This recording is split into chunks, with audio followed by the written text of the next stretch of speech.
안녕하세요. 웹툰 분야로의 고전문학 재해석에 관해 이야기할 조리라입니다. 지난 시간에 이어 고전문학의 재해석에 관해 살펴보려고 하는데요. 이번에 살펴볼 작품은 한국의 전설 아기장수 전설과 웹툰이자 드라마인 무빙입니다. 먼저 아기장수 전설은 우리나라 각지에서 다양한 형태로 전승되고 있는 우리나라의 대표적인 전설입니다. 지역마다 약간씩 다른 내용으로 전해지기도 하지만 기본적인 내용은 화면의 왼쪽에서 보이는 내용과 같습니다.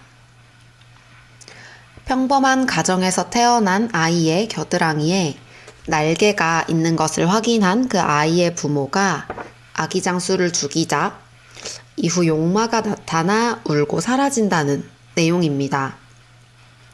이때 부모가 아기장수를 죽이는 과정에서 어려움을 겪자 아기장수가 직접 자신을 죽일 수 있는 방법을 일러주었다는 내용도 전해지고 있고요. 아기장수의 죽음 단계에서 그 부모가 직접적으로 살해를 실행하지는 않지만 죽음을 피하기 위해 떠난 아기장수의 행방에 관해 부모님이 관군에게 발설하는 바람에 결국 아기장수가 죽임을 당하게 되었다는 내용 또한 다양한 버전에서 확인되고 있습니다.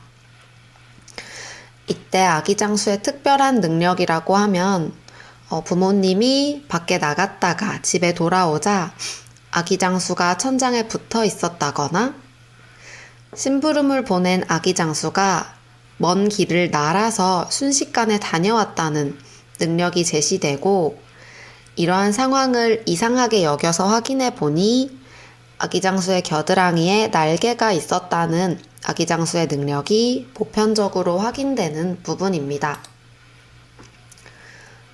이러한 내용을 중심으로 특별한 능력을 지닌 아기장수가 등장하는 것과 같은 설정을 활용한 드라마나 영화는 여러 편이 있는데요. 오늘은 그 중에서도 강풀 작가의 웹툰인 무빙에 관해서 살펴보려고 합니다. 웹툰 무빙은 포털 사이트 다음에서 2015년 2월 2일부터 2015년 9월 21일까지 총 47화 연재되었으며 2016년 4월에 단행본으로도 출간되었습니다. 그리고 웹툰의 인기와 작품성에 힘입어서 2023년 8월 9일 OTT 플랫폼인 디즈니 플러스에서 드라마로도 방영되었습니다. 그 무빙의 내용은 화면에서 보이는 바와 같습니다. 간략히 보면 초능력을 가지고 있는 고등학생들과 그들의 부모님에 관한 이야기입니다.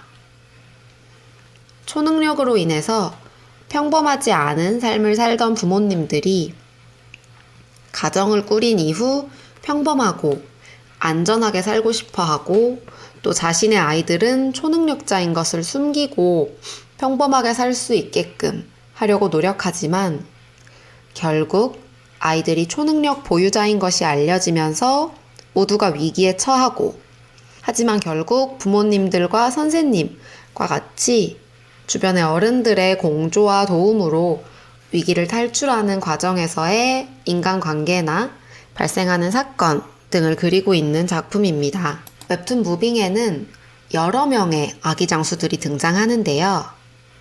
전설 속 아기장수와 유사하게 날개가 달린 것처럼 공중부양을 할 수 있는 능력을 지닌 주인공 김봉석이 있습니다.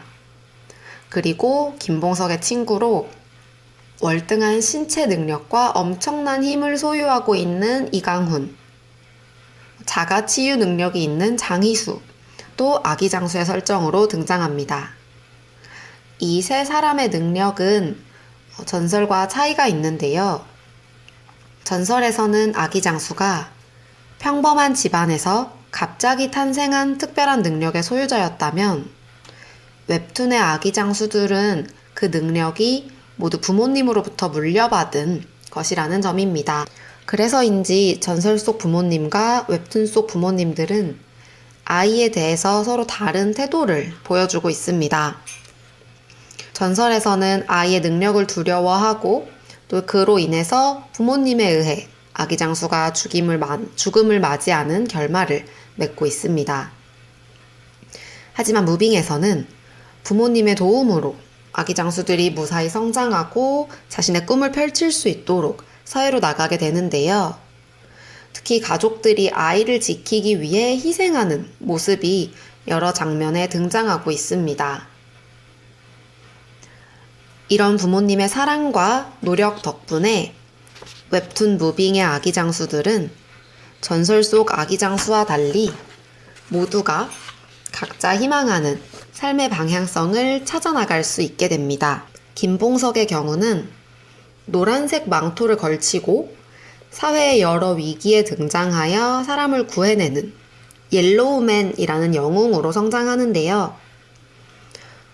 다른 사람과 다르다는 이유로 자신의 능력을 숨기고 소극적으로 지냈던 학생 시절의 모습에서 벗어나 자신의 능력을 적극적으로 발휘하며 세상의 평화 유지에 이바지하는 당당한 히어로로 성장한 것입니다.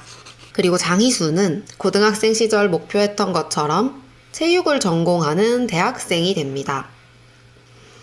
작품의 말미에서 치킨집을 운영하는 장희수의 아버지 장주원과 그의 딸 장희수가 여전히 행복하고 화목하게 사는 장면을 그리고 있는데요.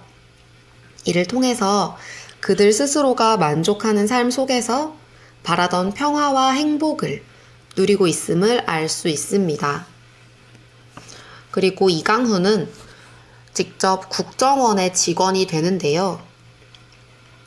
이강훈이 입사한 국정원은 웹툰 무빙 내에서 다소 부정적인 이미지로 등장하는 기관입니다. 김봉석과 장희수의 부모님을 무기처럼 이용했던, 사람이 아닌 그런 수단으로 활용했던 기관이라서 긍정적으로 묘사되지는 않고 있지만, 이강훈은 자신의 아버지인 이재만의 명예회복을 위해 직접 국정원의 직원이 되는 것을 선택합니다. 그래서 스스로가 자신의 미래를 선택하고 나아가는 주체적인 어른으로 성장한 긍정적인 모습을 보여주고 있습니다. 전설에서 아기 장수는 자신의 능력을 발휘하거나 뜻을 펴보지도 못한 채 죽게 되었는데요. 이와 달리 무빙 속 아기 장수들은 사회 구성원들의 연대와 가족애를 바탕으로 무사히 성장할 뿐만 아니라 자신들의 탁월한 능력을 활용하여 사회에 이바지하고 있습니다. 사회와 가족의 보호 하에 올바르게 성장한 아기 장수는 사회 안정에 기여하고 있는 선순환을 그리면서 연대의 가치와 필요성을 강조하고 있는 무빙을 볼 수 있습니다. 덧붙여서 웹툰 무빙은 강풀의 또 다른 웹툰인 브릿지와 연결이 되는데요. 브릿지에도 등장하는 아기 장수 김봉석은 동료들이 생겼다. 사람을 구하려는 마음 하나로 만날 일이 없을 것 같던 우리들 사이에 다리가 놓여졌다. 이제는 그것이 무엇이든 해낼 수 있다. 다시 시작이다 함께 라는 대사를 합니다. 무빙에서 그치지 않고 그 연장서사인 브릿지를 통해서도 연대에 관한 내용을 풀어낸 것이라고 볼 수 있습니다.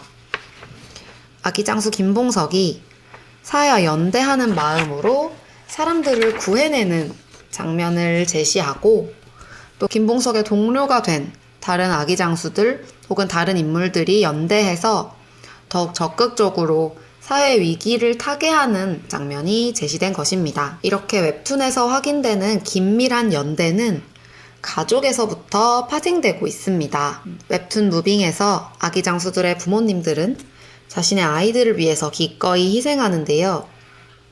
특히 김봉석이 아기일 때 하늘로 떠오르며 그 능력이 발현되자 김봉석의 부모님은 그를 붙잡고 놓지 않으며 앞으로도 서로를 붙잡고 결코 놓지 않을 것임을 다짐합니다.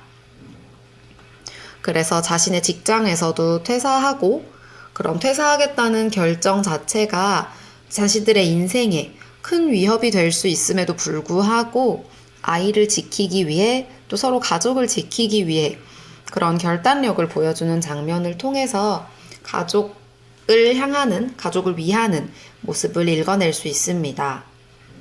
안전하고 안정적인 환경에서 아이들을 잘 키워내기 위한 부모님들의 희생이 바르고 건강한 아기 장수들의 성장을 이루어내는 데 크게 기여하였음을 읽어낼 수 있습니다.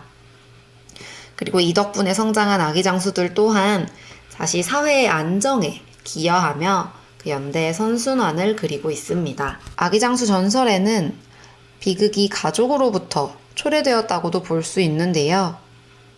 이에 현대적 활용 작품인 무빙은 그 비극을 전복시킨 서사를 전개하면서 또 동시에 연대의 힘을 제시함으로써 현대 사회에 필요한 의미를 강화한 것으로 해석할 수 있습니다.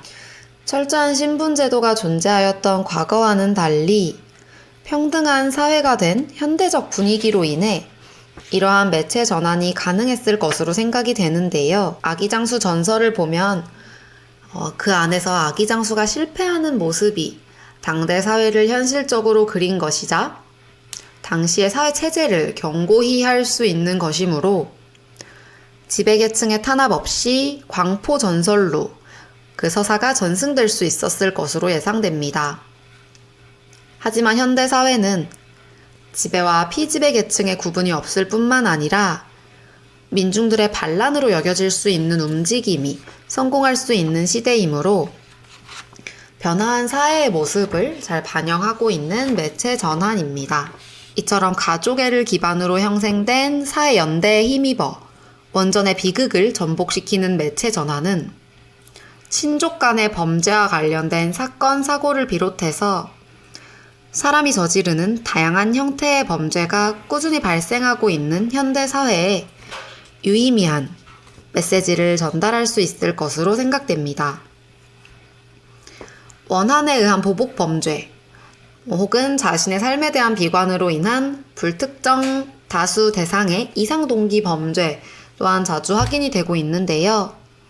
이로 인해서 사람들 간의 부정적인 감정이 확산될 수 있는 현대의 사회적 상황에 가족애와 사회 구성원 간 연대를 이야기하고 있는 이와 같은 매체 전환은 고전 문학에 기반한 현대적 의미를 적절히 형상화한 것으로 보입니다.